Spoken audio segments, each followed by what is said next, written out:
Media Planning Made Simple, the 10 Essential Elements of a Media Plan, 2025 edition.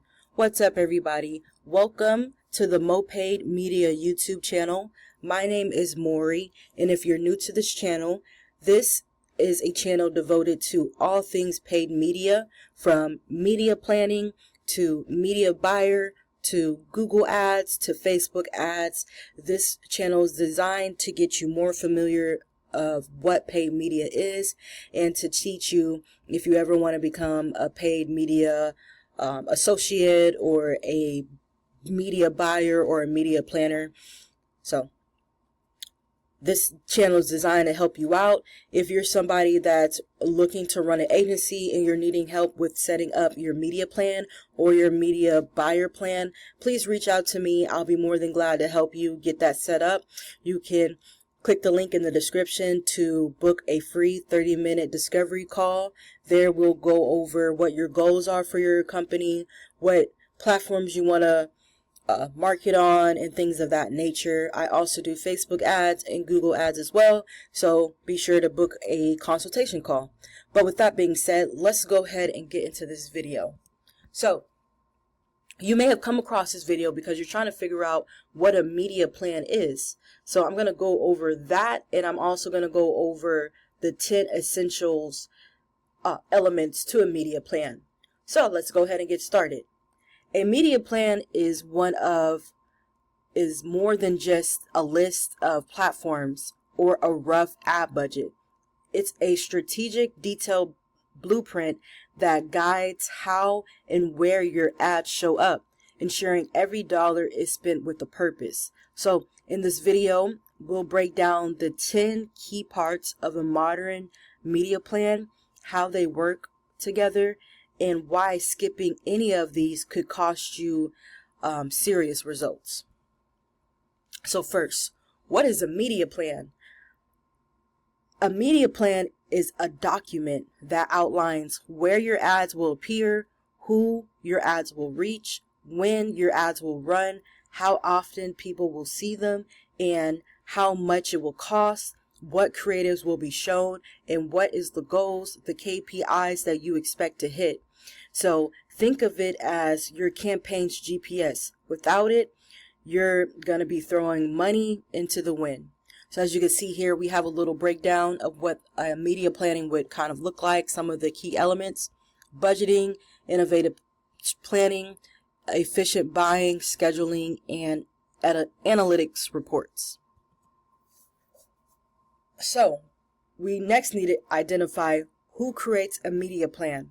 Traditionally, this job was for a media planner, but in today's world, of digital advertising, media buyers, marketers, and even freelancers are often responsible for building and executing the plan from start to finish. So next, we have the 10 must-have elements of a media plan. The first one, of course, we need a campaign goal. We need to have campaign goals. If you don't have any goals and you're just wanting to mindlessly run ads, then you're already setting yourself up for failure. You must have campaign goals that you're trying to accomplish. You need to clearly define your objective, your brand awareness, your lead generation, sales, figure out what your goal is. Do you want to build brand awareness? Do you want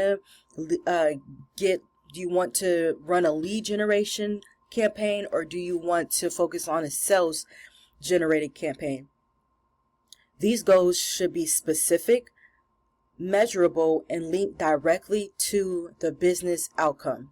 So for example, do you want 200 signups with $10 return on the ad spent? All right, next we have the media budget. A media budget is laid out on how much you'll spend and how that budget will be divided across platforms, audiences, or even funnel stages. This prevents overspending and ensures proper allocation. So here's a pro tip. Don't create a plan without a set budget. Multiple versions equal wasted hours and errors. So when you're setting up your media plan, you need to make sure that you have your media budget put in there as well. Number 3, we have media placement. Each placement equals one channel plus one ad format. So I'll say that again.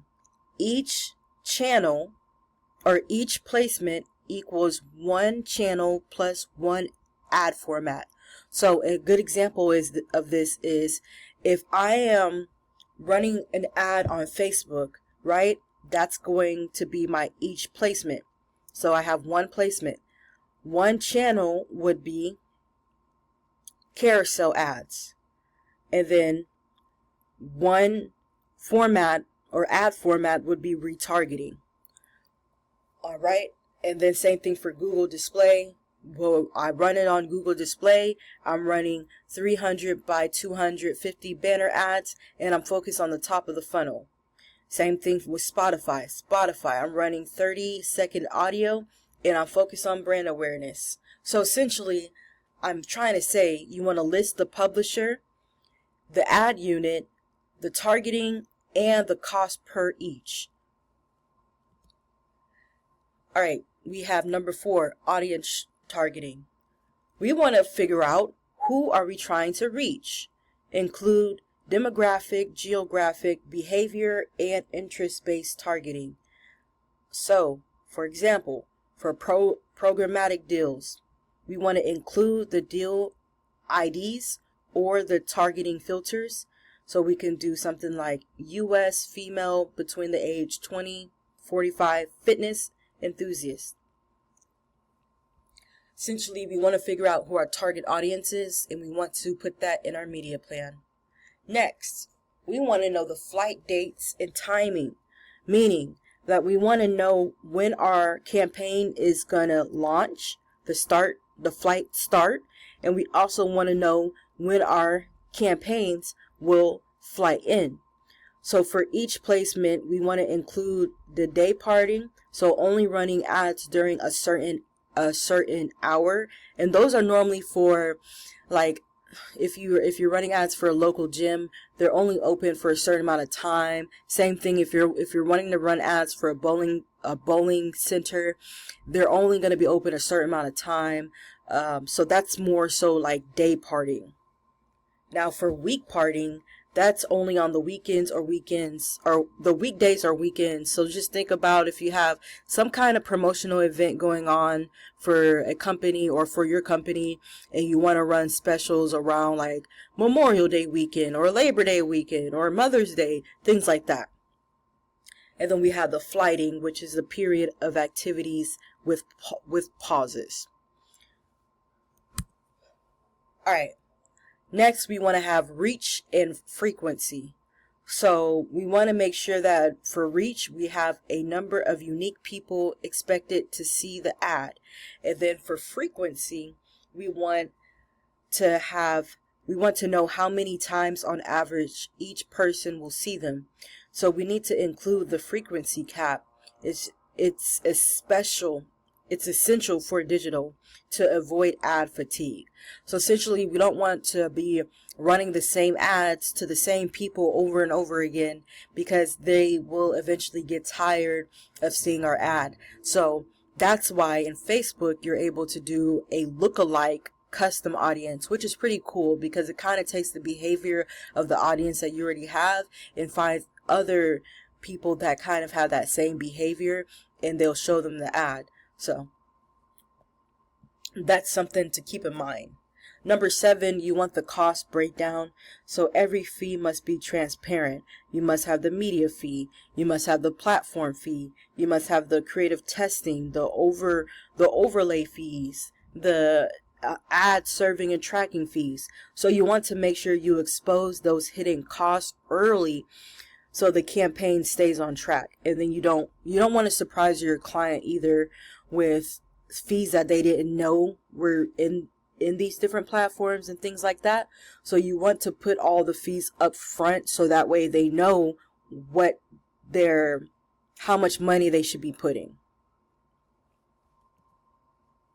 All right, next we have ad specifications. Those are for the ad sizes. So for every placement, you want to list the required creative dimensions and formats. So for example, you want 1080 by 1080 static image. You want it, 150 KB, PNG, no animations, things like that. So if you're missing, so remember this, missing specs equal to delay in launches. And I can attest for that because with the agency that I work with right now, there are times where their team sometimes misses certain ad creatives or they get the dimensions wrong. And if we don't catch it early, like there's been times where, especially when I first got hired on, and we caught it a little bit late and it was time to launch and we didn't realize, but some of the ad placements some of the ad sizes were incorrect. So we had to go back to our production team and tell them they needed to edit it. But you want to make sure that's addressed in the media plan. Okay. Next, we have ad creative assignments.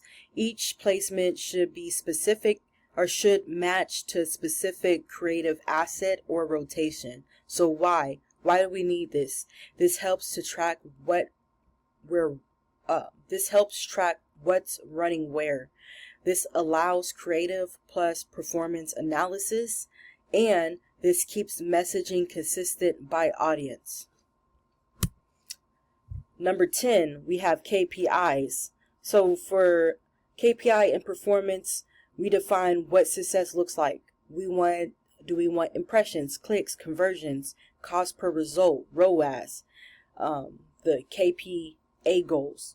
So we want to figure out what our key performance indicators look like for us. Each campaign, each company is different. So don't wait until the end to decide how you'll measure your results. Call your shots before the launch and hold the campaign accountable.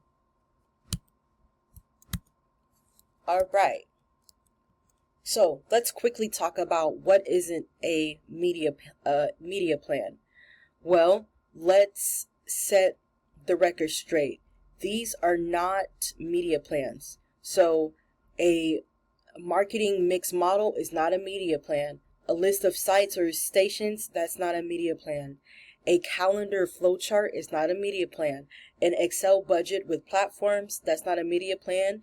And a general strategy doc is not a media plan. So if it doesn't answer all 10 core questions above, it's not a true media plan. Meaning that if your media plan doesn't address all the 10 elements of a media plan, then your media plan is not correct.